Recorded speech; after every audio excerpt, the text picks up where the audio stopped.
അൽഹംദുലില്ലാഹ് വസ്സലാത്തു വസ്സലാമു അലാ റസൂലില്ലാഹ് വഅലാ ആലിഹി വഅസ്ഹാബിഹി അജ്മഈൻ. റബ്ബി ഇശ്റഹ് ലി സദ്രി വയസ്സിർ ലി അംരി വഹ്ലുൽ ഉഖ്ദതം മിൻ ലിസാനി യഫ്ഖഹു ഖൗലി. പ്രിയ ഖുർആൻ പഠിതാക്കളെ, അള്ളാഹു നമ്മെ അനുഗ്രഹിക്കുമാറാകട്ടെ. സൂറത്തുൽ ഇൻസാൻ നമ്മൾ പഠിക്കാൻ ആരംഭിക്കുകയാണ്. ഈ സൂറത്ത് വിശുദ്ധ ഖുർആനിലെ 76-ാമത്തെ അധ്യായമാണ്. അതതിൻ്റെ ക്രോഡീകരണ ക്രമം അനുസരിച്ചാണ് 76-ാമത്തെ അധ്യായം ആയിട്ടുള്ളത്. എന്നാൽ അവതരണ ക്രമം അനുസരിച്ച് 98-ാമത്തെ അധ്യായമാണ്. 98-ാമത്തെ അധ്യായം.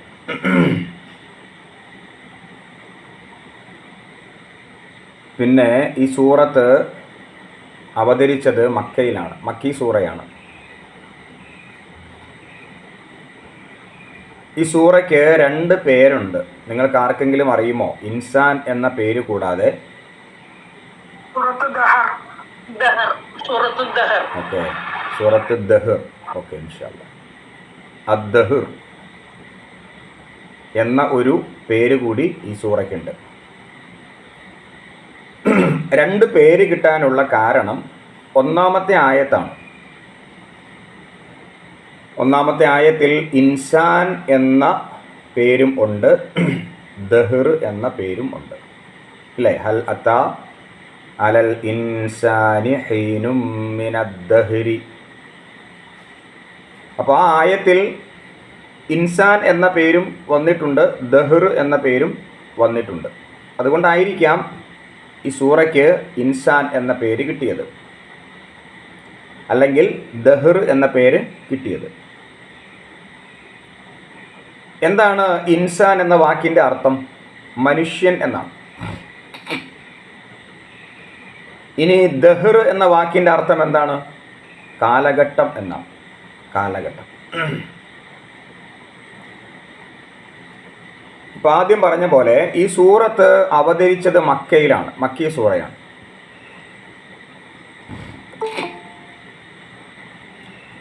മക്കി സൂറയാണ് എന്ന കാര്യത്തിൽ ഖുർആൻ വ്യാഖ്യാതാക്കൾ യോജിച്ചിരിക്കുന്നു.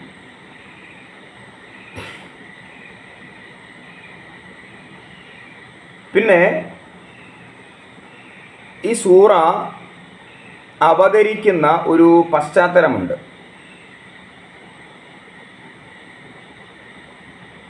എന്തായിരിക്കും ആ ഒരു പശ്ചാത്തലം? സൂറത്ത് അൽ ഇൻസാൻ, ഈ സൂറത്തിൽ അല്ലാഹു സുബ്ഹാനഹു വ തആല പറയുന്നത്, ഈ ഭൂമിയിൽ മനുഷ്യൻ്റെ യഥാർത്ഥ അവസ്ഥ എന്ത്, അതുമായി ബന്ധപ്പെട്ടാണ്. തൻ്റെ യഥാർത്ഥ അവസ്ഥ മനസ്സിലാക്കി മനുഷ്യൻ തൻ്റെ സൃഷ്ടാവായ അള്ളാഹുവിനോട് നന്ദി കാണിക്കേണ്ടത് എങ്ങനെ?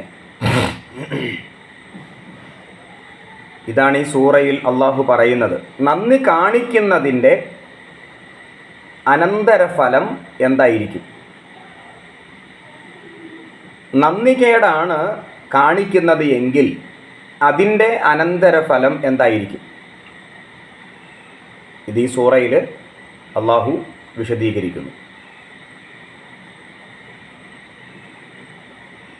അപ്പോൾ ഈ വലിയ വിഷയം, ഇതൊരു ചെറിയ വിഷയമല്ല, ഇതൊരു വലിയ വിഷയമാണ്. ഈ വലിയ വിഷയത്തെ വളരെ വിശദമായിട്ട് ഈ ഒരു ചെറിയ സൂറയിൽ അള്ളാഹു ചർച്ച ചെയ്യുന്നു എന്നതാണ് ഈ സൂറയുടെ മറ്റൊരു പ്രത്യേകത.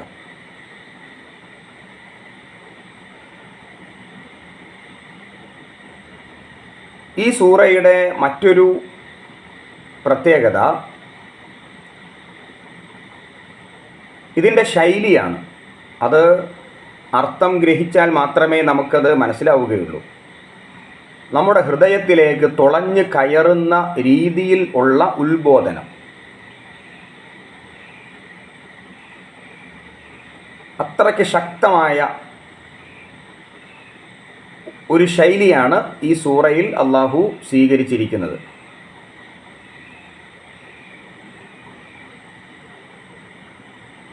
ഈ സൂറയുടെ തുടക്കത്തിൽ അള്ളാഹു മനുഷ്യനെ ഉണർത്തുന്ന ഒരു കാര്യമുണ്ട്. നീ യാതൊന്നും ആയിരുന്നില്ല, അങ്ങനെ ഒരു കാലഘട്ടം നിനക്ക് കഴിഞ്ഞു പോയിട്ടുണ്ട്. അങ്ങനെ നിൻ്റെ സൃഷ്ടിപ്പ് തുടങ്ങി. നിൻ്റെ മാതാപിതാക്കൾക്ക് പോലും അറിയാത്ത രൂപത്തിലും ഭാവത്തിലും നിന്നെ സൃഷ്ടിച്ച് നിന്നെ ഈ ഭൂമിയിലേക്ക് അള്ളാഹു വിട്ടിരിക്കുന്നു. ഇതര ജീവജാലങ്ങൾ അതിനെയൊക്കെ അപേക്ഷിച്ച് നിനക്ക് ബുദ്ധിശക്തിയും ബോധവും ഉണ്ട്. നിൻ്റെ മുമ്പിൽ 2 മാർഗങ്ങൾ തുറന്നു വച്ചിരിക്കുന്നു, നന്ദിയുടെയും നന്ദികേടിൻ്റെയും. നിനക്കതിൽ ഏത് വേണമെങ്കിലും സ്വീകരിക്കാം. നന്ദിയുള്ളവനായിട്ട് മാറാം, അല്ലെങ്കിൽ നന്ദി കെട്ടവനായിട്ട് മാറാം. ഇതാണ് തുടക്കത്തിൽ, ഈ സൂറയുടെ തുടക്കത്തിൽ അല്ലാഹു സുബ്ഹാനഹു വ തആല ചർച്ച ചെയ്യുന്നത്. 5-ാമത്തെ ആയത്ത് മുതൽ 22-ാമത്തെ ആയത്ത് വരെ ചർച്ച ചെയ്യുന്നത് നന്ദിയുള്ള ദാസന്മാരായിട്ട് ജീവിച്ചാൽ, അതായത് അള്ളാഹുവിൻ്റെ യഥാർത്ഥ അടിമകളായിട്ട് ജീവിച്ചാൽ അവൻ്റെ പ്രീതിക്ക് പാത്രമായി തീരുന്നവർക്ക് ലഭിക്കുന്ന അനുഗ്രഹങ്ങളും സൗഭാഗ്യങ്ങളുമാണ് 5 മുതൽ 22 വരെയുള്ള ആയത്തുകളിൽ വിവരിച്ചിരിക്കുന്നത്. അപ്പോൾ ഇങ്ങനെ ഇൻഷാ അല്ലാഹ് ഈ സൂറത്ത് ഇത്തരം കാര്യങ്ങളൊക്കെ പറഞ്ഞാണ് അവസാനിക്കുന്നത്. അപ്പോൾ നമുക്ക് സൂറയിലേക്ക് പ്രവേശിക്കാം. ഒരുപാട് ആമുഖം പറഞ്ഞ് സമയം കളയേണ്ടതില്ല. നമ്മൾ ആയത്തുകളൊക്കെ പഠിക്കുമ്പോൾ ഈ സംഗതികളൊക്കെ അവിടെ വരുന്നുണ്ട്. അപ്പോൾ ഉള്ളടക്കം വെറുതെ പറഞ്ഞ് സമയം കളയേണ്ടതില്ല. പഠിക്കുന്ന ആയത്തുകളിൽ ഈ സംഗതികളൊക്കെ നമ്മൾ ഇൻഷാ അല്ലാഹ് വിവരിക്കും. അപ്പോൾ നമുക്ക് 1-ാമത്തെ ആയത്തിലേക്ക് പോകാം.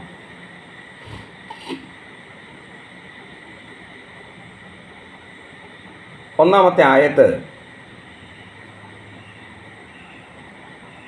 ഹൽ അതാ അലൽ ഇൻസാനി ഹീനും മിനദ്ദഹ്രി ലം യകുൻ ശൈഅൻ മദ്കൂറാ. മൊത്തം എത്ര ആയത്തുകളുണ്ട് ഈ സൂറയിൽ? 31 ആയത്തുകളുണ്ട്. ഒരു ചോദ്യമാണ് 1-ാമത്തെ ആയത്ത്. ഹൽ അതാ, ആയിട്ടുണ്ടോ അല്ലെങ്കിൽ വന്നിട്ടുണ്ടോ എന്നൊക്കെ അർത്ഥം കൊടുക്കാം. അലൽ ഇൻസാൻ, മനുഷ്യന്. ഹീനുൻ എന്ന് പറഞ്ഞാൽ ഒരു ഘട്ടം. മിനദ്ദഹ്ർ എന്ന് പറയുമ്പോൾ കാലം, കാലത്തിൽ നിന്ന്. മിന എന്ന് പറഞ്ഞാൽ ഇൽ നിന്ന്, ദഹ്ർ എന്ന് പറയുമ്പോൾ കാലം. ലം യകുൻ, അവൻ ആയിരുന്നിട്ടില്ല. ഷൈഅ, ഒന്നും. മദ്കൂറ എന്ന് പറഞ്ഞാൽ പറയത്തക്ക.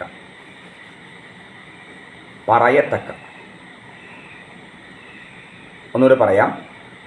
ഹൽ അതാ, വന്നിട്ടുണ്ടോ അല്ലെങ്കിൽ ആയിട്ടുണ്ടോ. അലൽ ഇൻസാൻ, മനുഷ്യന്. ഹീനുൻ, ഒരു ഘട്ടം. മിനദ്ദഹ്രി കാലത്തിൽ നിന്ന്. ദഹ്ർ എന്ന് പറഞ്ഞാൽ കാലം. ലം യക്കുൻ അവൻ ആയിരുന്നിട്ടില്ല. ഷൈഅ എന്ന് പറഞ്ഞാൽ ഒന്നും. മദ്കൂറ പറയത്തക്ക. ഇതാണ് ഒന്നാമത്തെ ആയത്തിൻ്റെ ഓരോ പദങ്ങളുടെയും അർത്ഥം.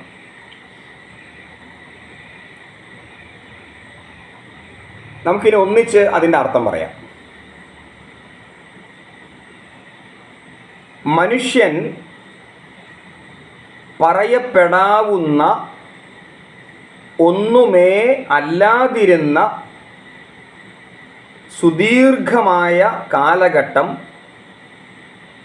അവനിൽ കടന്നു പോയിട്ടില്ലയോ? എന്താ അർത്ഥം? മനുഷ്യനിൽ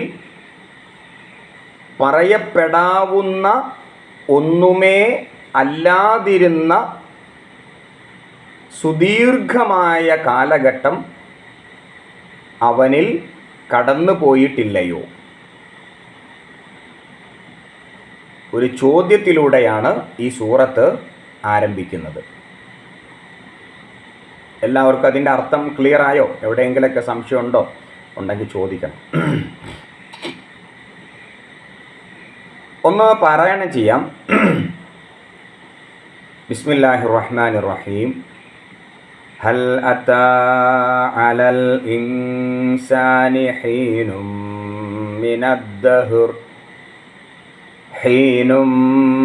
മിനദ്ദഹ്രി ലം യകുൻ ശൈഅൻ മദ്കൂറാ.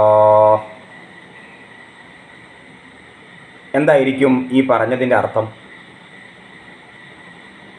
മനുഷ്യന്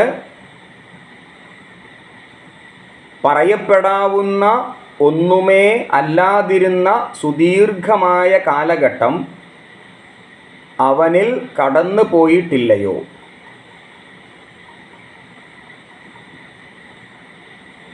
അപ്പോൾ ഒരു ചോദ്യത്തോടെയാണ് ആരംഭിക്കുന്നത്, അല്ലേ?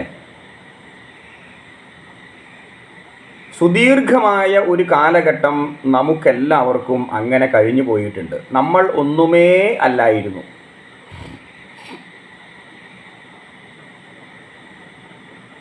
ഉദാഹരണമായി പറഞ്ഞാൽ, നമ്മുടെയൊക്കെ പ്രായമുണ്ട്, വയസ്സുണ്ട്. ഇപ്പോൾ 30, 40, 50 ഒക്കെ വയസ്സ് പ്രായമുള്ളവരുണ്ട്. അപ്പോൾ നമ്മളൊന്ന് ചിന്തിച്ചാൽ മതി, അത്രയും വർഷങ്ങൾക്ക് അപ്പുറം ഞാൻ എവിടെയായിരുന്നു?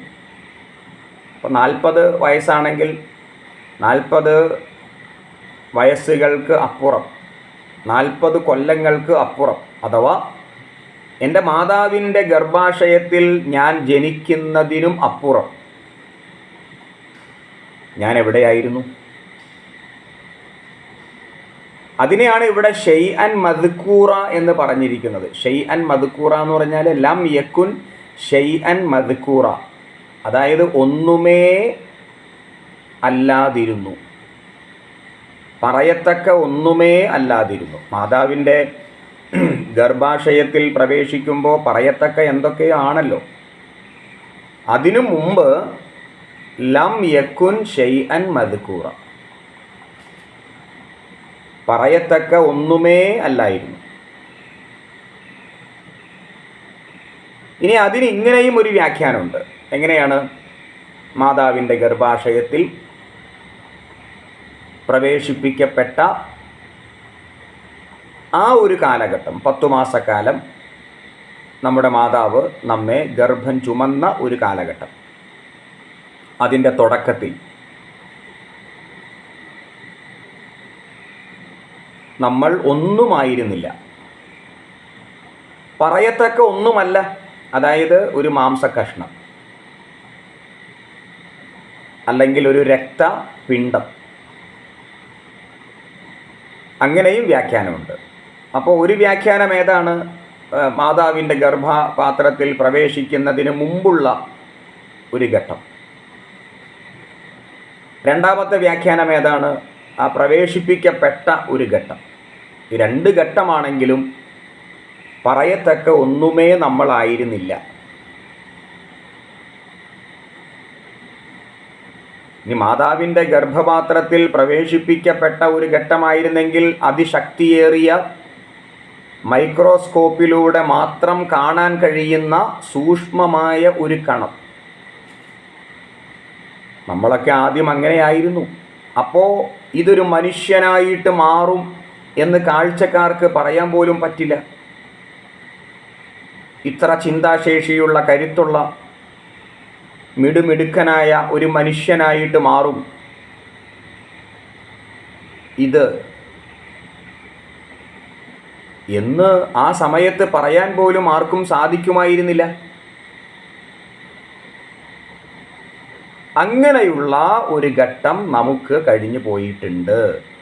കഴിഞ്ഞു പോയിട്ടില്ലേ എന്നതാണ് അള്ളാഹുവിൻ്റെ ചോദ്യം.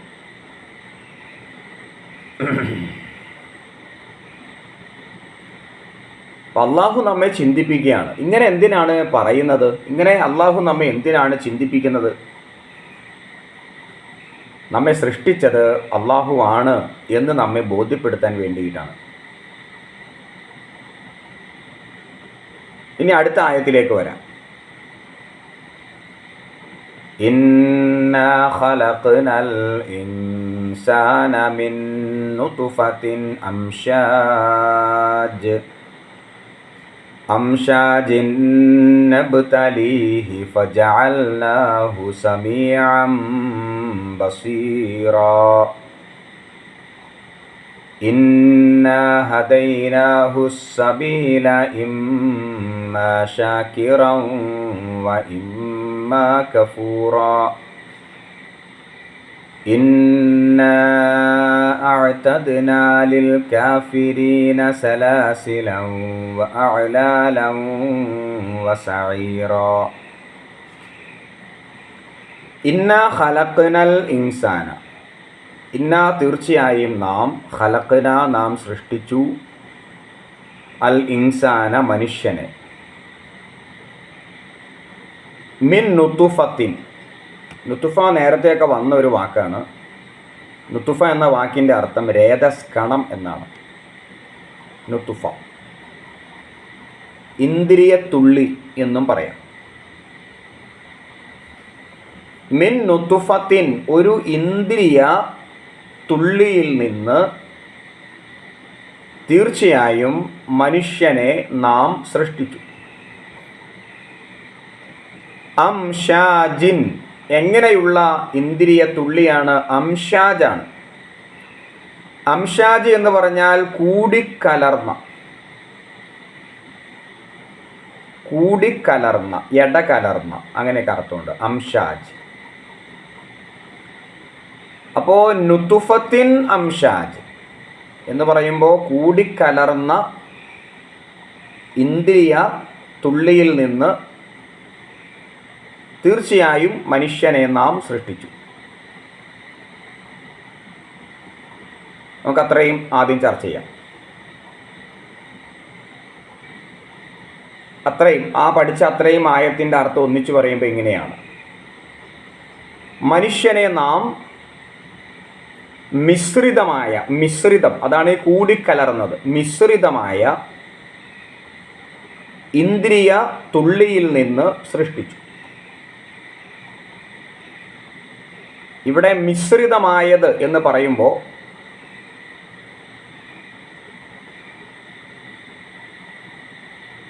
ഇന്ന് പ്രകൃതിപരമായിട്ട് മനുഷ്യർ ജനിക്കുന്ന, ശാസ്ത്രം കണ്ടുപിടിച്ച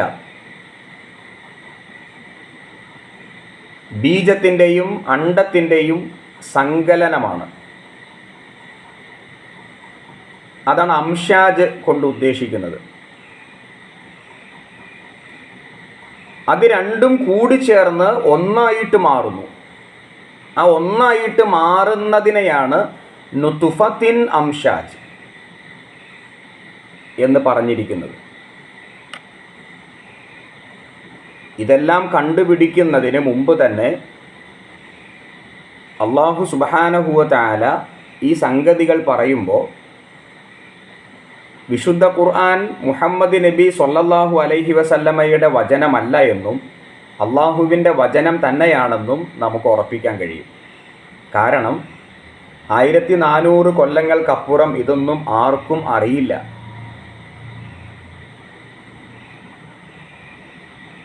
അപ്പോൾ മനുഷ്യനെ നാം നുത്തുഫത്തിൻ അംഷാജ് മിൻ നുത്തുഫത്തിൻ അംഷാജ് അതിൽ നിന്ന് സൃഷ്ടിച്ചു.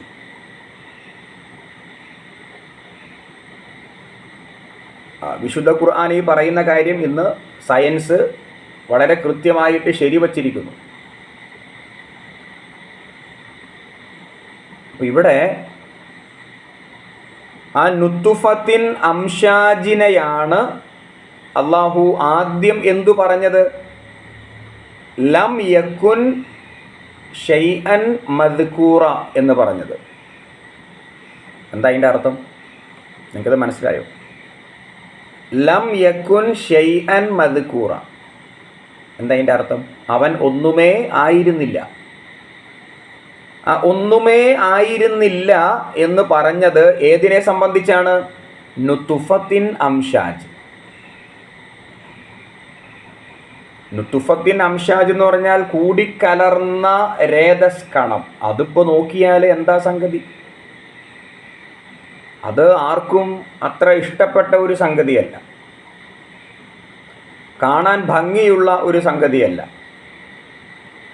മനസ്സുകൊണ്ട് ആരും അതിനെ വേണ്ട പോലെ ഇഷ്ടപ്പെടുന്നില്ല. ഒരു പക്ഷേ നമുക്ക് അറപ്പും വെറുപ്പും ഉളവാക്കുന്ന ഒരു സംഗതിയായിരിക്കും. അതാണ് ഒന്നുമേ ആയിരുന്നില്ല. ആ ഒരു വസ്തുവിൽ നിന്ന് ഇപ്പോൾ എന്നെ പോലെ ഒരു മനുഷ്യൻ രൂപപ്പെടുക എന്നത് നിസ്സാര കാര്യമാണോ? ആരും ഇഷ്ടപ്പെടാത്ത, എല്ലാവരും വെറുക്കുന്ന, അറപ്പുളവാക്കുന്ന, ഒന്നുമേ അല്ലാത്ത നുത്തുഫത്തിൻ അംഷാജ്, അതിൽ നിന്ന് ഞാനും നിങ്ങളുമൊക്കെ എങ്ങനെയാണ് ഈ രൂപത്തിലായത്? ഇനി അതിൻ്റെ മറ്റൊരു വ്യാഖ്യാനം എന്താ? നുത്തുഫത്തിൻ അംഷാജിന് മുമ്പ് നമ്മളിവിടെ ഉണ്ടല്ലോ. എവിടെയായിരുന്നു? അങ്ങനെ ചിന്തിക്കാം. ഈ നുത്തുഫത്തിൻ അംഷാജ് ആകുന്നതിന് മുമ്പും നമ്മൾ എവിടെയൊക്കെ ഉണ്ടല്ലോ. ഉണ്ടോ? നമുക്കറിയില്ല. അപ്പോഴും നമ്മൾ ലം യക്കുൻ ഷൈഅൻ മദ്കൂറ. അപ്പോൾ ചിന്തിച്ചാൽ നമുക്കൊരെത്തും പിടിയും കിട്ടുന്നില്ല. ഞാൻ എങ്ങനെ ഇങ്ങനെയായി? ഞാൻ എങ്ങനെ ഈ രൂപത്തിലും കോലത്തിലുമായി? എൻ്റെ സ്വാതന്ത്ര്യമാണോ? എൻ്റെ ഇഷ്ടമാണോ? എൻ്റെ താല്പര്യമാണോ? അതൊന്നുമല്ല.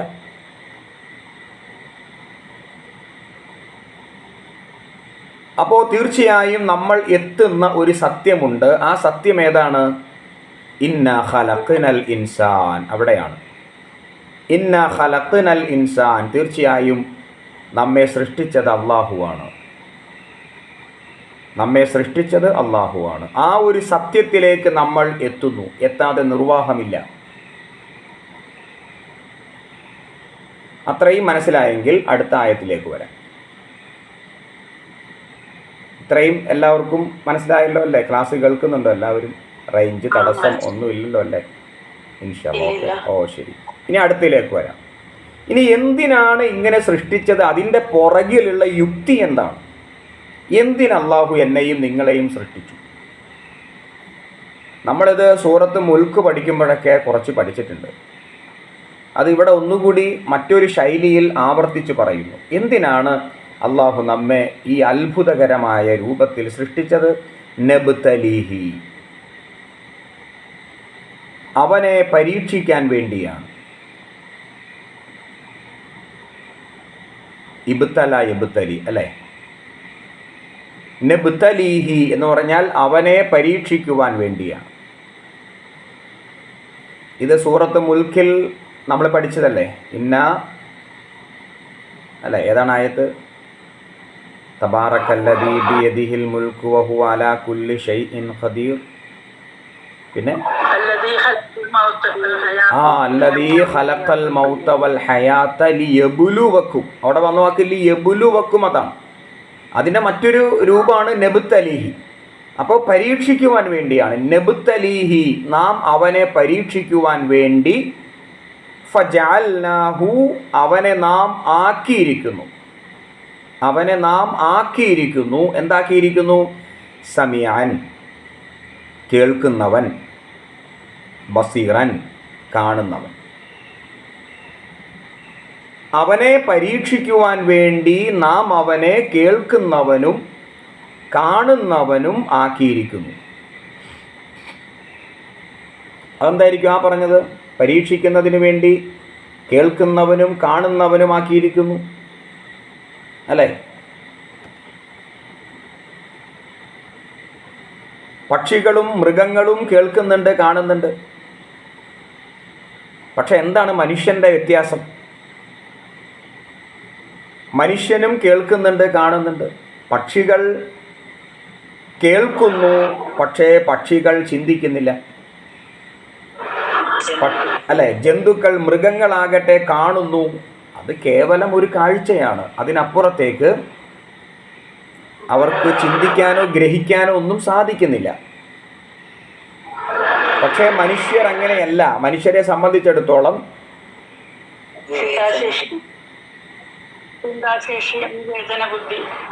ചിന്താശേഷിയും വിവേചന ബുദ്ധിയും അവർക്കുണ്ട്. അതാണ് മനുഷ്യന്റെ ഒരു പ്രത്യേകത.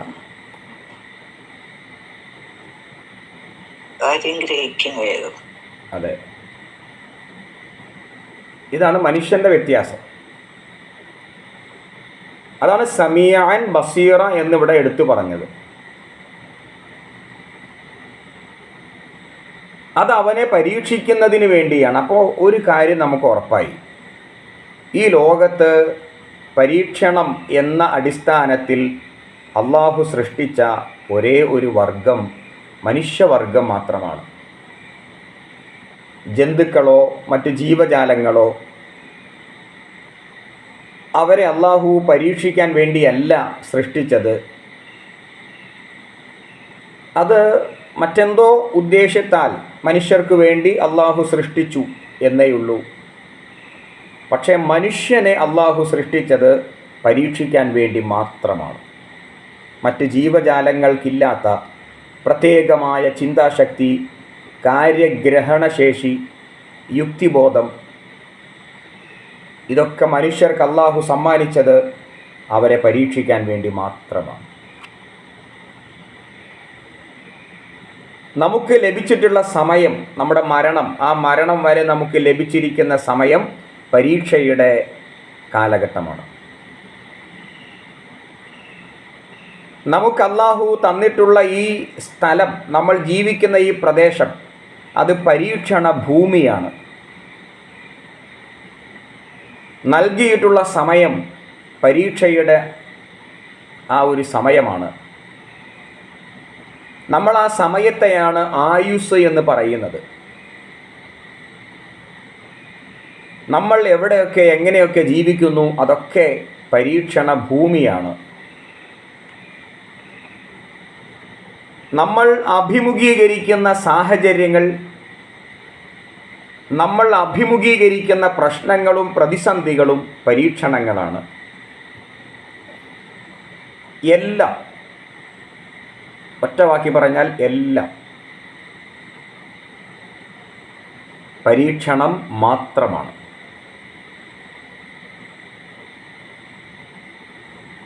ഇതാണ് ഇസ്ലാമിൻ്റെ വീക്ഷണകോണിൽ ജീവിതം എന്ന് പറയുന്നത്. ഇസ്ലാം അല്ലാത്ത ജീവിത വീക്ഷണങ്ങൾ വേറെയുണ്ട്. അതെന്തായിരിക്കും? അവർ പറയുന്നത് ജീവിതം എന്ന് പറഞ്ഞാൽ അടിച്ചു പൊളിക്കാനാണ്. അങ്ങനെ കിട്ടിയ ആയുസ് കുറച്ചേ ഉള്ളൂ, അടിച്ച് പൊളിച്ച് ജീവിച്ച് മരിച്ചു പോകണം. അതിനപ്പുറത്തേക്ക് ഒന്നുമില്ല ഇവിടെ. ആരും നോക്കുന്നില്ല, ആരോടും കണക്ക് പറയേണ്ടതില്ല. കിട്ടിയ ആയുസ് അടിച്ച് പൊളിച്ച് ആസ്വദിച്ച് ജീവിക്കുക എന്നതാണ് ഭൗതികവാദം. ജീവിതത്തെ സംബന്ധിച്ചുള്ള ഭൗതിക വാദികളുടെ ഒരു വീക്ഷണം ഇതാണ്. പക്ഷെ ഇസ്ലാമിക വീക്ഷണം ഇങ്ങനെയാണ്, പരീക്ഷണമാണ്. ശരി,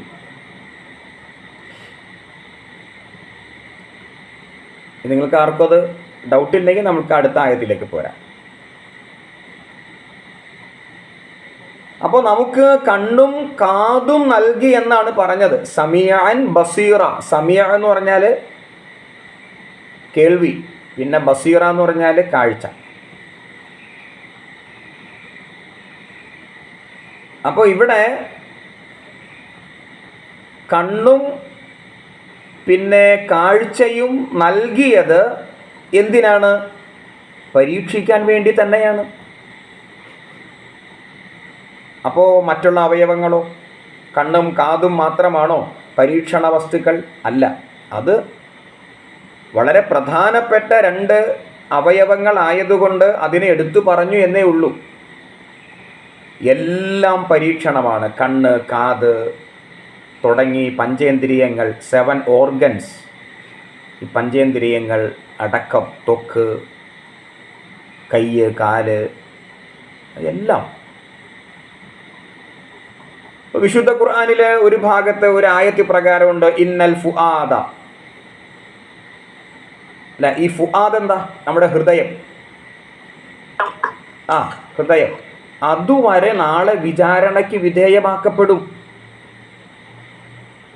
ഇന്ന സംഅ വൽ ബസറ വൽ ഫുആദ, അങ്ങനെയാണ് ആയത്ത്. ഇന്ന സംഅ വൽ ബസറ വൽ ഫുആദ, തീർച്ചയായും കണ്ണും കാതും പിന്നെ ഹൃദയവും അള്ളാഹുവിൻ്റെ അടുക്കൽ വിചാരണയ്ക്ക് വിധേയമാക്കപ്പെടും. അപ്പോൾ അതിൻ്റെ അർത്ഥം എന്താ? അതൊക്കെ പരീക്ഷണ വസ്തുക്കളാണ്.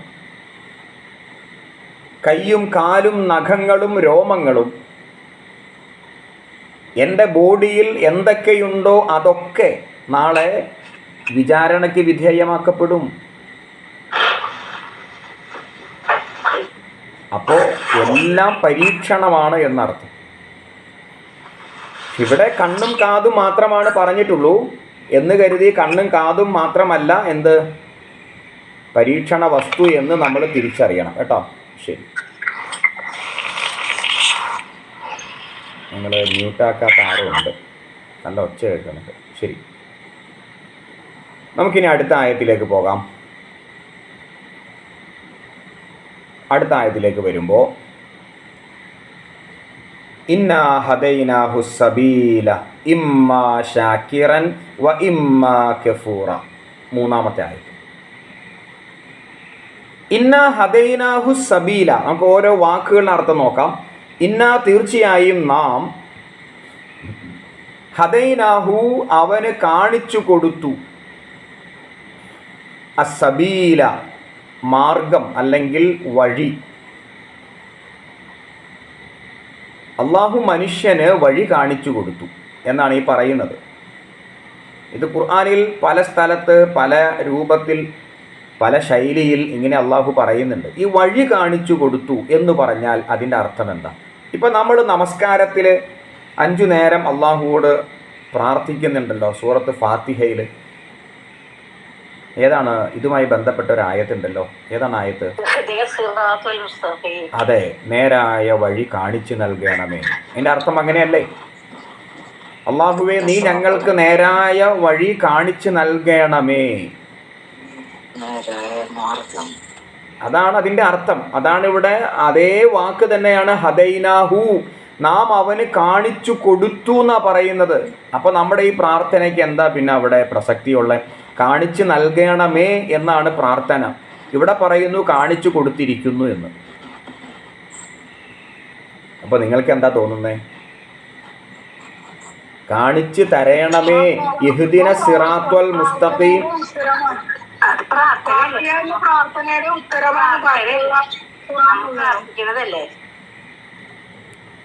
അതെ, അപ്പൊ അള്ളാഹു കാണിച്ചു തന്നിട്ടുണ്ട്. അതാണ് വിശുദ്ധ ഖുർആൻ. അല്ലാതെ അള്ളാഹു കാണിച്ചു തരയണമേ എന്ന് പ്രാർത്ഥിച്ചിട്ട് മാത്രം കാര്യമില്ല. അള്ളാഹു കാണിച്ചു തന്നിട്ടുണ്ട്. അതാണ് വിശുദ്ധ ഖുർആൻ. ഇവിടെ പറഞ്ഞ പോലെ ഫാത്തിഹയ്ക്ക് ശേഷമുള്ള ബാക്കിയുള്ള സൂറകളൊക്കെ പഠിച്ചു കഴിയുമ്പോൾ നമുക്ക് നേരായ മാർഗം ലഭിക്കും. അപ്പം ഇവിടെ അതാ പറഞ്ഞത്, ഒരിടത്ത് കാണിച്ച് നൽകണമേ എന്ന് പ്രാർത്ഥിക്കുന്നു, ഇവിടെ കാണിച്ച് തന്നിരിക്കുന്നു എന്ന് അള്ളാഹു പറയുന്നു. ഇന്നാ ഹദൈനാഹു സബീല, നാം അവന് വഴി കാണിച്ചു കൊടുത്തു എന്നാ പറയുന്നത്. വഴി കാണിച്ചു കൊടുത്തു. ഇവിടെ വഴി കാണിച്ചു തരിക എന്ന് പറഞ്ഞാൽ അതിൻ്റെ അർത്ഥം നേരായ മാർഗം കാണിച്ചു തന്നു എന്നാണ്. അതിന് അള്ളാഹു ഒരുപാട് പ്രവാചകന്മാരെ അയച്ചു. അള്ളാഹു നമ്മെ സൃഷ്ടിച്ച് ഭൂമിയിലേക്ക് പൊയ്ക്കോ എന്നും പറഞ്ഞ് വെറുതെ പറഞ്ഞു വിട്ടില്ല.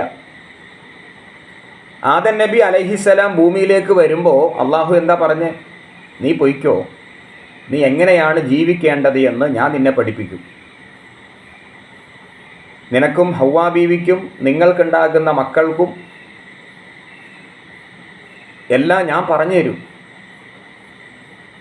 ആ പറഞ്ഞു തന്ന പോലെ ജീവിച്ചാൽ നിങ്ങൾ പേടിക്കേണ്ട, ദുഃഖിക്കേണ്ട എന്നു പറഞ്ഞിട്ടാണ് അള്ളാഹു ആദം നബിയെയും ഹവ്വാ ബീവിയെയും ഭൂമിയിലേക്ക് അയച്ചത്.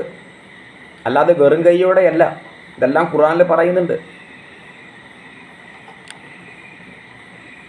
പിന്നെ ആദം നബീനെ അള്ളാഹ് പ്രവാചകനാക്കി മാറ്റി. അതിനുശേഷം അനേകം പ്രവാചകന്മാർ വന്നു. ഈ പ്രവാചകന്മാർ നമുക്കെല്ലാം കാണിച്ചു തന്നു. അവസാനം അന്ത്യപ്രവാചകനായ മുഹമ്മദ് മുസ്തഫ സ്വല്ലല്ലാഹു അലൈഹി വസല്ലം വന്നു, എല്ലാം കാണിച്ചു തന്നു.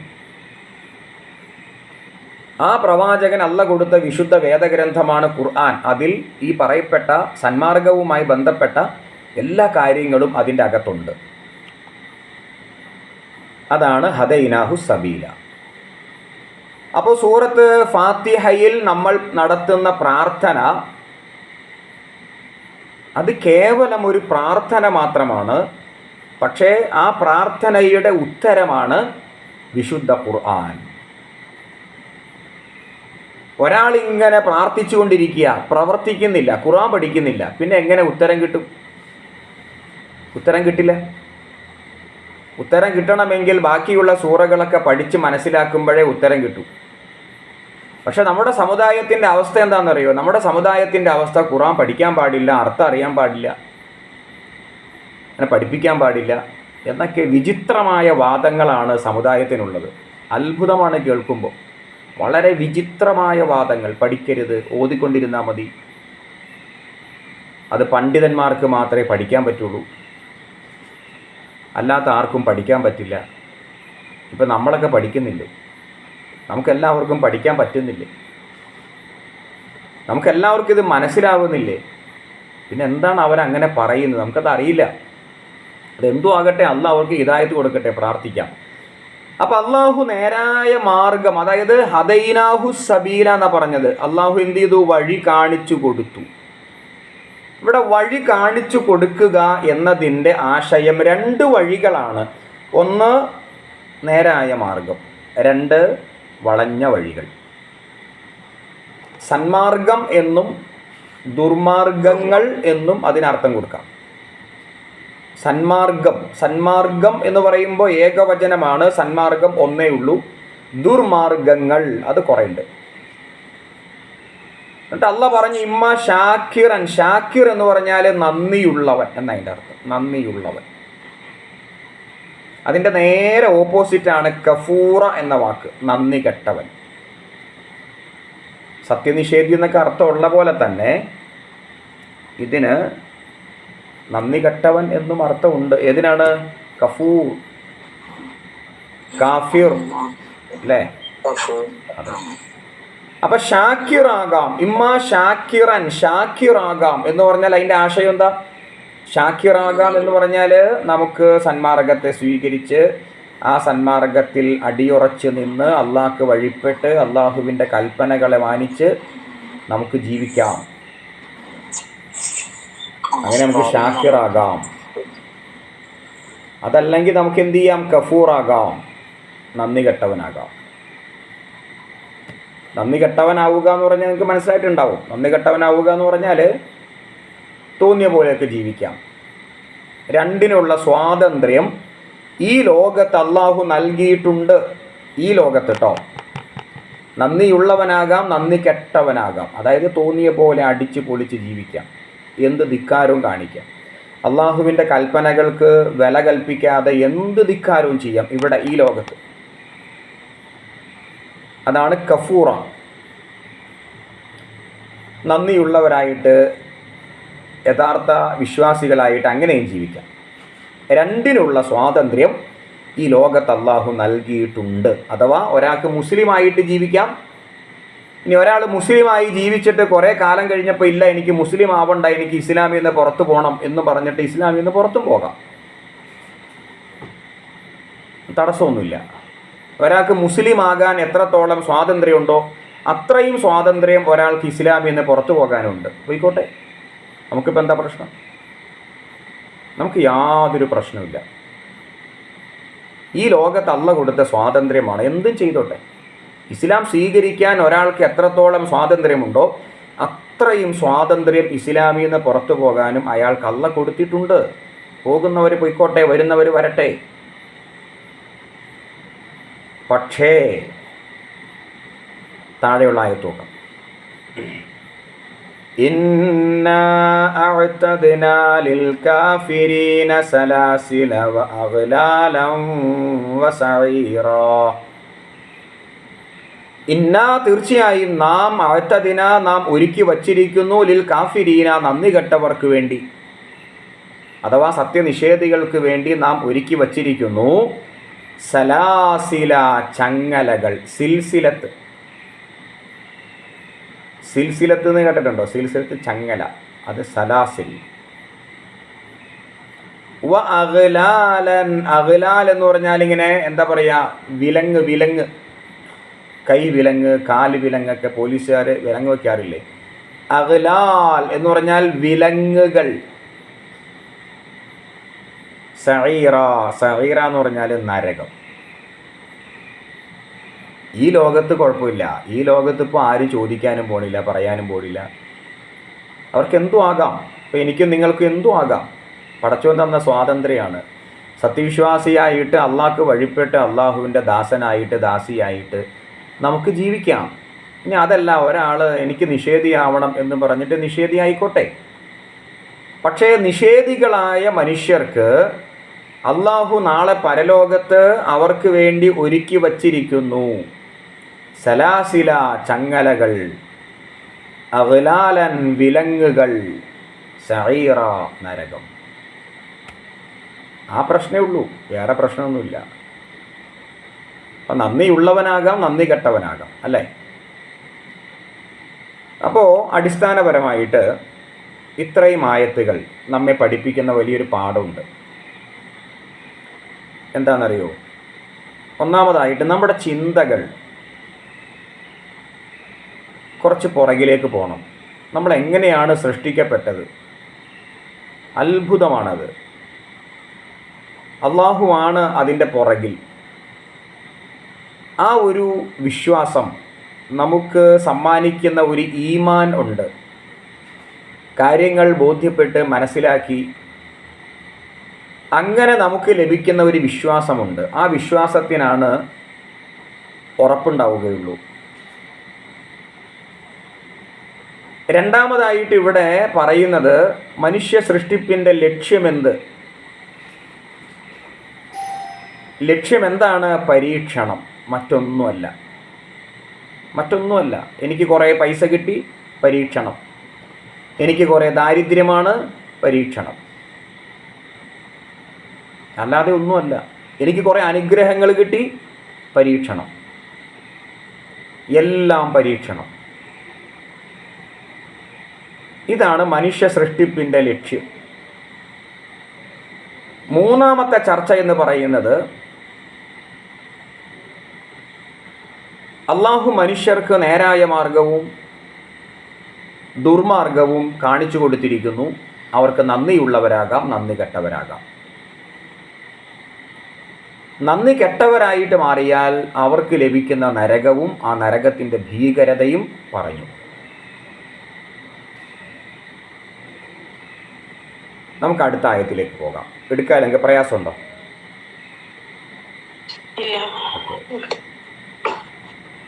ഇന്നൽ അബ്റാറ യശ്റബൂന മിൻ കഅസിൻ കാന മിസാജുഹാ കാഫൂറ ഐനൻ യശ്റബു ബിഹാ ഇബാദുല്ലാഹി യുഫജ്ജിറൂനഹാ തഫ്ജീറ. അതടുത്ത ആയത്ത്. ഇന്നൽ അബ്റാറ, തീർച്ചയായും പുണ്യവാന്മാർ. അബ്റാർ നേരത്തെ വന്ന വാക്കായിരിക്കും. അബ്റാർ എന്ന് പറഞ്ഞാൽ ഇങ്ങനെ പുണ്യം ചെയ്തവർ അബ്റാർ. ഇപ്പോൾ സൽക്കർമ്മം ചെയ്തവർ എന്നൊക്കെ അർത്ഥം പറയാം. പുണ്യവാന്മാർ കുറേ ആവർത്തിച്ചു വരുന്നൊരു വാക്കാണ് അബ്റാർ. ഇന്ന തീർച്ചയായും അൽ അബ്റാറ പുണ്യവാന്മാർ, യശ്റബൂന അവർ കുടിക്കുന്നു, യശ്റബൂന അവർ കുടിക്കുന്നു, മിൻ കഅസിൻ, കഅസ് എന്ന് പറഞ്ഞാൽ ചഷകം. സാധാരണ ഒരു ഗ്ലാസ് അല്ല അവിടെ കഅസ് എന്ന് പറഞ്ഞാൽ. പിന്നെ അതിന് പറയുന്ന പേരാണ് ചഷകം. പ്രത്യേകതരം ഒരു ഗ്ലാസ്സാണത്. കാന ആയിരിക്കും, മിസാജുഹ അതിൻ്റെ ചേരുവ, മിസാജ് എന്ന് പറഞ്ഞാൽ ഒരു സംഗതി ഉണ്ടാക്കുമ്പോൾ നമ്മളൊരു ഒരു ചേരുവ ഉണ്ടല്ലോ, ടേസ്റ്റ് കിട്ടാനായിട്ട് ഒരു ചേരുവ, അതാണ് മിസാജ്. കാഫൂറ എന്ന് പറഞ്ഞാൽ കർപ്പൂരത്തിനാണ് പറയുക. കർപ്പൂരം, അതിൻ്റെ ചേരുവ കർപ്പൂരമായിരിക്കും എന്നാണ് അതിൻ്റെ അർത്ഥം. അതായത് സജ്ജനങ്ങൾ കർപ്പൂരം ചേർന്ന ചഷകങ്ങളിൽ നിന്ന് കുടിക്കുന്നതാകുന്നു.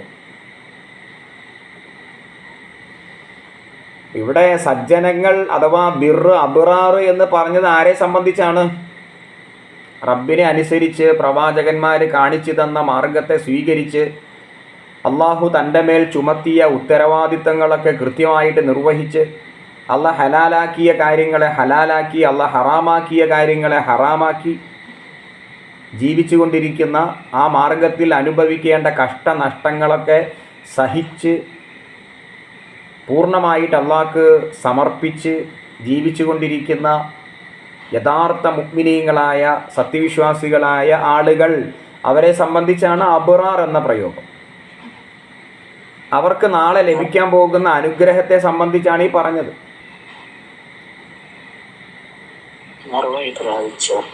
അവർക്ക് ലഭിക്കുന്ന അനുഗ്രഹം, അതായത് കർപ്പൂരം ചേർന്ന ചഷകങ്ങളിൽ അവർ കുടിക്കുന്നു എന്നാണ് പറഞ്ഞത്. ഇവിടെ എന്താണ് ഈ കർപ്പൂരം ചേർന്ന ചഷകം? എന്തായിരിക്കും ചഷകം? ഇതൊന്നും ഇവിടെ പറയുന്നില്ല. നമുക്ക് പിന്നെ മനസ്സിലാകുന്ന ഒരു കാര്യമുണ്ട്. പണ്ട് അറബികൾ അവരുടെ വലിയ വലിയ സമ്പന്നരായ അറബികൾ വെള്ളം കുടിക്കാനും മദ്യം കഴിക്കാനൊക്കെ പ്രത്യേകതരം ഗ്ലാസ് പാത്രം ഉപയോഗിച്ചിരുന്നു. വലിയ വലിയ VIP-കൾ വെള്ളം കുടിക്കാനോ അല്ലെങ്കിൽ ചായ കുടിക്കാനോ അല്ലെങ്കിൽ മദ്യം സേവിക്കാനോ ഒക്കെ ഉപയോഗിച്ചിരുന്ന പ്രത്യേകതരം പാത്രങ്ങൾ, ഏറ്റവും വിലപിടിപ്പുള്ള മുന്തിയ തരം പാത്രങ്ങളാണ്. പിന്നെ അത് നിർമ്മിച്ചിരിക്കുന്ന അതിൻ്റെ നിർമ്മാണം, ഇവിടെ പറഞ്ഞു കാഫൂറ എന്ന്.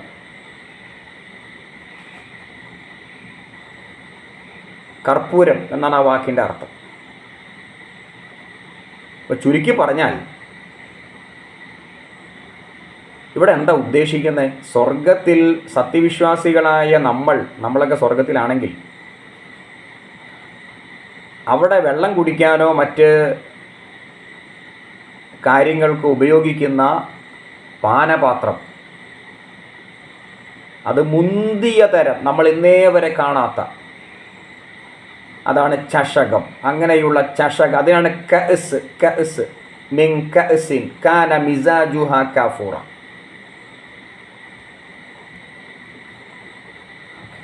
ഐനൻ യശ്റബു ബിഹാ ഇബാദുല്ലാഹി യുഫജ്ജിറൂനഹാ തഫ്ജീറ. ഐൻ എന്ന് പറഞ്ഞാൽ അരുവി എന്നർത്ഥം. ഐന്. യശ്റബു എന്ന് പറഞ്ഞാൽ കുടിക്കുന്നു. ബിഹ അതിൽ നിന്ന്, ഇബാദുല്ലാ അള്ളാഹുവിൻ്റെ ദാസന്മാർ,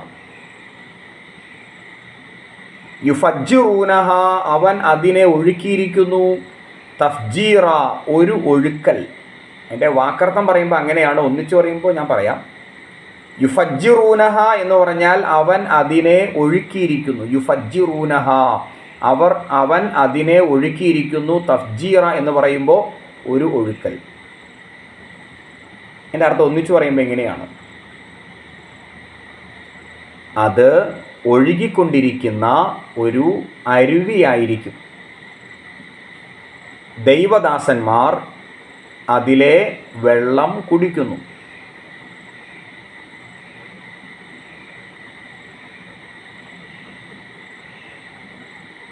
ആ അരുവിയാകട്ടെ അനായാസം ഒഴുകിക്കൊണ്ടിരിക്കുന്ന ഒരു അരുവിയാകുന്നു. സ്വർഗത്തിലെ അരുവി, സ്വർഗത്തിലെ ഉറവ.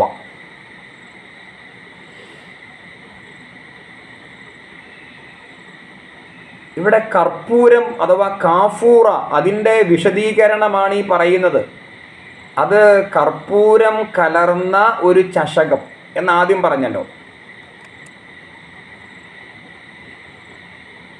അപ്പോൾ അതിൻ്റെ അർത്ഥം എന്താ, അതിൻ്റെ ആശയം എന്താ? അതായത് ആ വെള്ളത്തിൻ്റെ പ്രത്യേകതയാണ് ഈ പറയുന്നത്. ഒഴുകിക്കൊണ്ടിരിക്കുന്ന അരുവി, അതിലെ വെള്ളം വളരെ ശീതളവും നിർമ്മലവും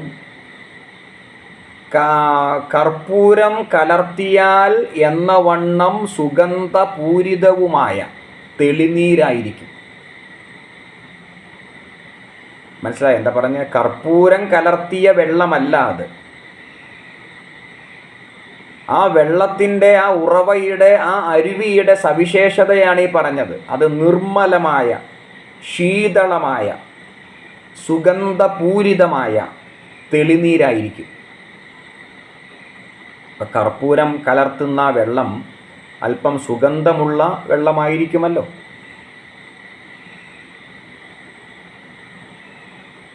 അതുപോലെ സുഗന്ധമുള്ള, അതിങ്ങനെ കിട്ടിയാൽ കുടിക്കാൻ, നമ്മൾ ഇന്നേ വരെ കുടിക്കാത്ത പച്ചവെള്ളം,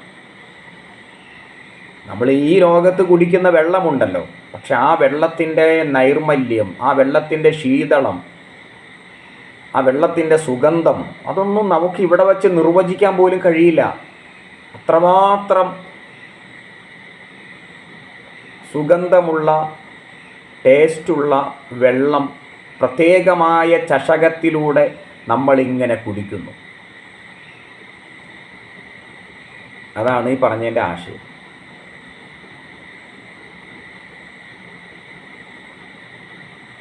പിന്നെ ഇവിടെ ദൈവദാസന്മാർ എന്ന് പറയുന്നുണ്ട്. ഇബാദുള്ള, ആരായിരിക്കും ആ ദൈവദാസന്മാർ? സത്യവിശ്വാസികളാണ്.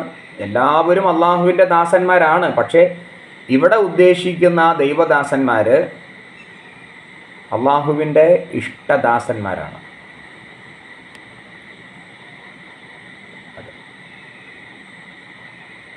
നമുക്ക് അടുത്ത ആയത്തിലേക്ക് കൂടി വരാം. ഒരായത്ത് കൂടി എടുക്കാം. യൂഫൂന ബിന്നദ്രി വയഖാഫൂന യൗമൻ കാന ശർറുഹു മുസ്തതീറ. യൂഫൂന, അവർ എന്ത് ചെയ്യുന്നു? യൂഫൂന എന്ന് പറഞ്ഞാൽ അവരെ പൂർത്തീകരിക്കുന്നു. യൂഫൂന, അവരെ പൂർത്തീകരിക്കുന്നു. നെതിർ എന്ന് പറഞ്ഞാൽ നേർച്ചയ്ക്കാണ് പറയാം. നേർച്ച, അവർ നേർച്ച നിറവേറ്റും. യൂഫൂന എന്ന് പറഞ്ഞാൽ നിറവേറ്റും എന്ന് പറയാം, അല്ലെങ്കിൽ പൂർത്തീകരിക്കുന്നു എന്ന് പറയാം. നെതിർ എന്ന് പറഞ്ഞാൽ നേർച്ച. ഇവിടെ ഈ നേർച്ച നിറവേറ്റും അല്ലേ എന്ന് പറഞ്ഞാൽ എന്താ? നേർച്ചകൾ വീട്ടുന്നു. ഇഹലോകത്ത് നേർച്ചകൾ വീട്ടുന്നു. ഇപ്പം നമുക്കറിയാവുന്ന ഒരു നേർച്ചയുണ്ടല്ലോ, പാരമ്പര്യമായിട്ട് നടക്കുന്ന ഒരു നേർച്ചയുണ്ട് നമ്മുടെ നാട്ടിലൊക്കെ അല്ലേ?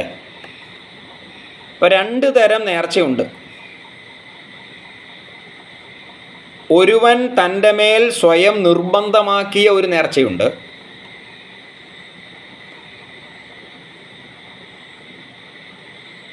ഇനി ഒരുവൻ്റെ മേൽ നിർബന്ധമായി തീർന്ന ബാധ്യത, നേർച്ച, അങ്ങനെയുണ്ട്. രണ്ട് തരം നേർച്ചയുണ്ട്. ഒന്നേതാണ്? ഒരുവൻ്റെ മേൽ സ്വയം അവൻ തന്നെ നിർബന്ധമാക്കിയ ഒരു നേർച്ചയുണ്ട്. അതേതായിരിക്കും? ഇപ്പോൾ ഒരാൾ പ്രതിജ്ഞ എടുക്കുക, എൻ്റെ അസുഖം മാറ്റിയാൽ ഞാൻ 10 പാവങ്ങൾക്ക് ആഹാരം കൊടുക്കാം. അത് ഞാൻ എൻ്റെ മേൽ സ്വയം നിർബന്ധമാക്കിയ നേർച്ചയാണ്. അപ്പോൾ എൻ്റെ അസുഖം മാറിക്കഴിഞ്ഞാൽ ഞാൻ 10 പേർക്ക് ആഹാരം കൊടുത്തിരിക്കണം, നിർബന്ധമായിട്ടും കൊടുത്തിരിക്കണം. രണ്ടാമത്തേത് ഏതാണ്? ഒരുവൻ്റെ മേൽ ഒരു മുസ്ലിം ആകുന്നതോടുകൂടി നിർബന്ധമായി തീരുന്ന നേർച്ചയാണ്. അതേതാണ്? അള്ളാഹുവിൻ്റെ കൽപ്പനകളാണ്. അള്ളാഹുവിൻ്റെ കൽപ്പനകളാണ്. നിസ്കരിക്കണം, നോമ്പെടുക്കണം, അതൊക്കെ അള്ളാഹുവിൻ്റെ കൽപ്പന. ആ നേർച്ച, അതായത് ഞാൻ മുസ്ലിം ആയി കഴിഞ്ഞാൽ പിന്നെ എനിക്ക് നിസ്കാരം, നോമ്പ്, സക്കാത്ത്, ഹജ്ജ്, മറ്റനേകം കാര്യങ്ങളൊക്കെ ഉണ്ട്, അതൊക്കെ ചെയ്യണം.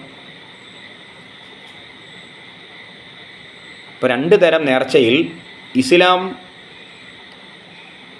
പ്രാധാന്യത്തോടെ പറയുന്ന നേർച്ച രണ്ടാമത്തെ നേർച്ചയാണ്. ആദ്യത്തെ നേർച്ച നമുക്ക് പ്രവാചകനിൽ നിന്ന് മാതൃകയൊന്നുമില്ല. ഏതാണ്? അസുഖം മാറ്റിയാൽ അങ്ങനെ ചെയ്യാം, ഇങ്ങനെ ചെയ്യാം.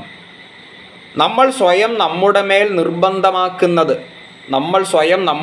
നിർബന്ധമാക്കുന്നത് നബി അങ്ങനെ ചെയ്ത് കാണിച്ച് തന്നിട്ടില്ല. പിന്നെ അങ്ങനെ ചെയ്യാം എന്ന് പണ്ഡിത അഭിപ്രായങ്ങളൊക്കെ ഉണ്ട്. ചെയ്യുന്നവർക്ക് ചെയ്യാം. പക്ഷേ നമ്മൾ നമ്മുടെ മേൽ അങ്ങനെ എന്തെങ്കിലുമൊക്കെ ബാധ്യത ചുമത്തി സ്വന്തത്തെ അടങ്ങിയറാക്കേണ്ടതില്ല എന്നതാണ് യഥാർത്ഥ കാര്യം. നമ്മുടെ പ്രശ്നങ്ങളും പ്രയാസങ്ങളൊക്കെ മാറുവാൻ വേണ്ടി നമുക്ക് ദാനം ചെയ്യാം, സദക്ക ചെയ്യാം, പ്രാർത്ഥിക്കാം, അതൊക്കെ ചെയ്യാം. അത് നേർച്ചയാക്കണമെന്നില്ല. ഞാനൊരു 40 നോമ്പെടുത്തേക്കാം തുടർച്ചയായിട്ട്. നമ്മൾ നേർച്ച നേർന്നു സങ്കല്പിക്കുക, എൻ്റെ അസുഖം മാറ്റിയ ഞാൻ തുടർച്ചയായിട്ട് 40 നോമ്പെടുത്തേക്കാം. എടുക്കാൻ പറ്റിയില്ലെങ്കിൽ എന്തു ചെയ്യും? നമ്മുടെ മേൽ അതൊരു കടമായിട്ട് മാറിയില്ലേ? വെറുതെ അങ്ങനെ നേർച്ച നേരേണ്ടതില്ല എന്ന് തന്നെയാണ് അഭിപ്രായം.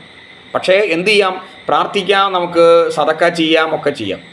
പക്ഷെ എന്നാലും ഈ നേർച്ച ഇസ്ലാമിൽ ഹറാമല്ല, അനുവദനീയമാണ്, പ്രോത്സാഹിപ്പിക്കപ്പെട്ടിട്ടില്ല. അങ്ങനെയാണ് പറയേണ്ടത്. എങ്ങനെയാണ്? ഹറാമല്ല, മറിച്ച് പ്രോത്സാഹിപ്പിക്കപ്പെട്ട ഒരു കാര്യമല്ല. ഏത്? എൻ്റെ മേൽ ഞാൻ സ്വയം നിർബന്ധമാക്കുന്ന നേർച്ച. പക്ഷെ ഹറാമല്ല. അങ്ങനെ പണ്ട് കാലം മുതൽക്കേ നമ്മുടെ ആളുകൾ ചെയ്തിട്ടുണ്ട്, ചെയ്യുന്നുണ്ട്, ഇപ്പോഴും ചെയ്യുന്നുണ്ട്. അത് ഹറാമാക്കിയിട്ടില്ല. പക്ഷേ രണ്ടാമത്തെ നേർച്ച ഏതാണ്? അള്ളാഹു നമ്മുടെ മേൽ നിർബന്ധമാക്കിയ നേർച്ച.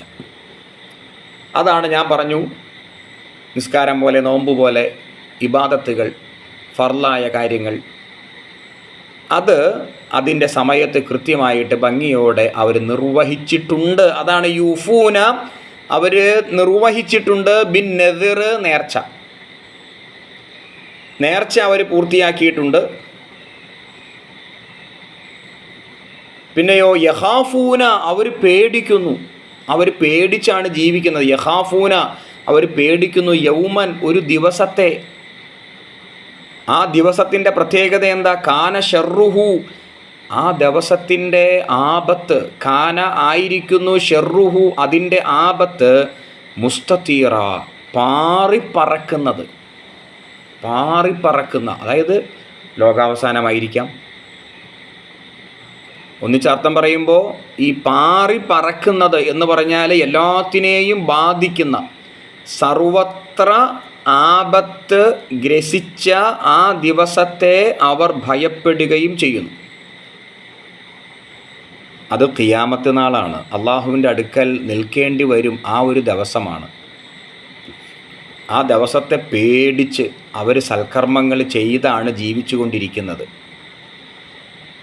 അങ്ങനെയുള്ളവർക്കാണ് ഈ പറയുന്ന വിശുദ്ധമായ ജലം കുടിക്കാനായിട്ട് ലഭിക്കുന്നത്, സ്വർഗീയമായ പാനീയം ലഭിക്കുന്നത് എന്നാണ് ഇവിടെ പറഞ്ഞിരിക്കുന്നത്. അപ്പോൾ ഇൻഷാ അല്ലാഹ് അവിടെ നിൽക്കട്ടെ അല്ലേ. നമ്മളിപ്പോൾ 7 ആയത്താണ് എടുത്തത്. കുറച്ചധികം എടുത്തിട്ടുണ്ട്. നിങ്ങൾക്ക് പ്രയാസമാവില്ല എന്ന് വിചാരിക്കുകയാണ് ഇൻഷാ അല്ലാഹ്. നല്ലൊരു സൂറത്താണ്. എൻ്റെ ഒരു ആഗ്രഹമാണ് നിങ്ങളൊക്കെ അത് മനപ്പാടാക്കണമെന്നുള്ളത്. സാധിക്കുന്നവരൊക്കെ അർത്ഥം ഗ്രഹിച്ച് മനപ്പാടമാക്കുക ഇൻഷാ അല്ലാഹ്. തൗഫീഖ് ചെയ്ത് അനുഗ്രഹിക്കുമാറാകട്ടെ. ഈ പറഞ്ഞ പോലെ ജീവിക്കാൻ അള്ളാഹു നമ്മെ സഹായിക്കുമാറാകട്ടെ. ഈ സൂറയിൽ അള്ളാഹു പറയുന്ന പോലെ ഒരു യഥാർത്ഥ മുസ്ലിമായിട്ട്, അഥവാ നേർച്ചകളൊക്കെ പൂർത്തിയാക്കി അല്ലേ, എല്ലാ നേർച്ചകളും പൂർത്തീകരിച്ച് അങ്ങനെ ഒരു യഥാർത്ഥ സത്യവിശ്വാസിയായിട്ട് ജീവിച്ച് മരിക്കാൻ പടച്ചവൻ തൗഫീഖ് ചെയ്ത് അനുഗ്രഹിക്കുമാറാകട്ടെ. اللهم ارحمنا بالقرآن، اللهم نور قلوبنا بالقرآن، اللهم ذكرنا منه ما نسينا وعلمنا منه ما جهلنا وارزقنا تلاوته آناء الليل وأطراف النهار واجعله لنا حجة يا رب العالمين. ربنا تقبل منا إنك أنت السميع العليم وتب علينا إنك أنت التواب الرحيم. آمين برحمتك يا أرحم الراحمين. سبحانك اللهم ربنا وبحمدك أشهد أن لا إله إلا أنت أستغفرك وأتوب إليك. السلام عليكم ورحمة الله.